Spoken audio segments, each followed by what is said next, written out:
नमस्कार दोस्तों, स्वागत है आपका इस वीडियो के अंदर। मकर संक्रांति आ रही है और मकर संक्रांति के अवसर पर हमारे द्वारा पतंग उड़ाने के लिए हमेशा कई लोगों के द्वारा चाइनीज़ मांझा, चाइनीज़ डोरा जो आता है उसका प्रयोग किया जाता है। चाइनीज़ जो धागा प्रयोग में लिया जाता है उसके द्वारा अनेक पक्षियों की गर्दन कट जाती है, अनेक पक्षी घायल हो जाते हैं, मृत्यु हो जाती है। और पक्षियों की ही बात नहीं है, अनेक लोग घर से जो बाहर निकलते हैं और उनके साथ में भी गर्दन में कट लगना, हाथ पे कट लगना, पाँव के कट लगना जैसे कई लोगों की घटना घटित हो चुकी है।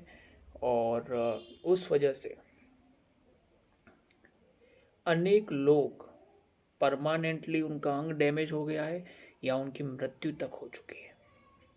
उसके बावजूद भी इस चाइनीज़ मांझे का प्रयोग सतत रूप से हमारे द्वारा किया जा रहा है। तो इस मकर संक्रांति के अवसर पर आप सभी से मैं निवेदन करूंगा कि यदि आप भारत में निर्मित मांझे का प्रयोग करें जो कि कम जानलेवा है, कम खतरनाक होता है। चाइनीज़ मांझे के अंदर क्या होता है कि चाइनीज़ मांझे के अंदर धातु की कोटिंग आती है, कांच और धातु की कोटिंग आती है उसके ऊपर। और ये धागा जो होता है वो नायलॉन का बना हुआ होता है। नायलॉन जैसे सिंथेटिक का बना हुआ होता है, उस वजह से इसको खींच ये जब कटता नहीं है बल्कि बहुत मुश्किल से कटता है।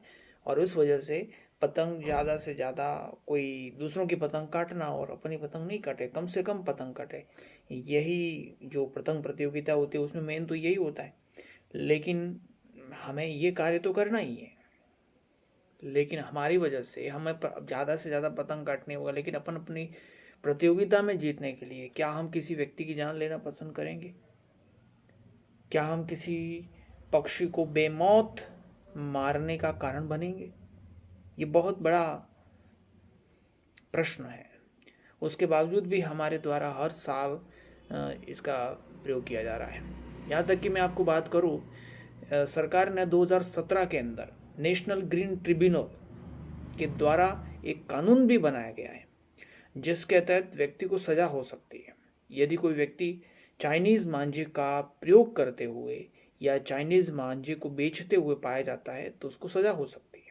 उसके बावजूद भी हमारे देश के अंदर इस चाइनीज़ मांझे का व्यवसाय हो रहा है, जो कि एक बहुत ही शर्मनाक बात है। मैं भारतीय किसी भी त्यौहार का विरोधी नहीं हूँ, परंतु यदि हम सभी मिल करके यदि एक मिशन के तौर पे उठाए, और ये बात धीरे धीरे सब लोग के सहयोग से होने ही वाली है, पर यदि हम सभी लोग अगर अभी से ही जागृत होंगे तो न जाने हम कितने ही लोगों की बेमौत जो मृत्यु हो जाती है उनको बचा पाएंगे, उनको मौत के या फिर उनके कहीं किसी अंग को घायल होने से बचा पाएंगे।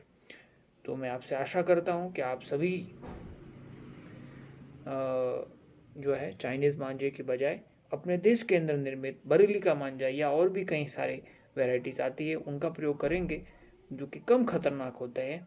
तो निश्चित रूप से यह हमारे भविष्य के लिए अच्छा होगा। धन्यवाद।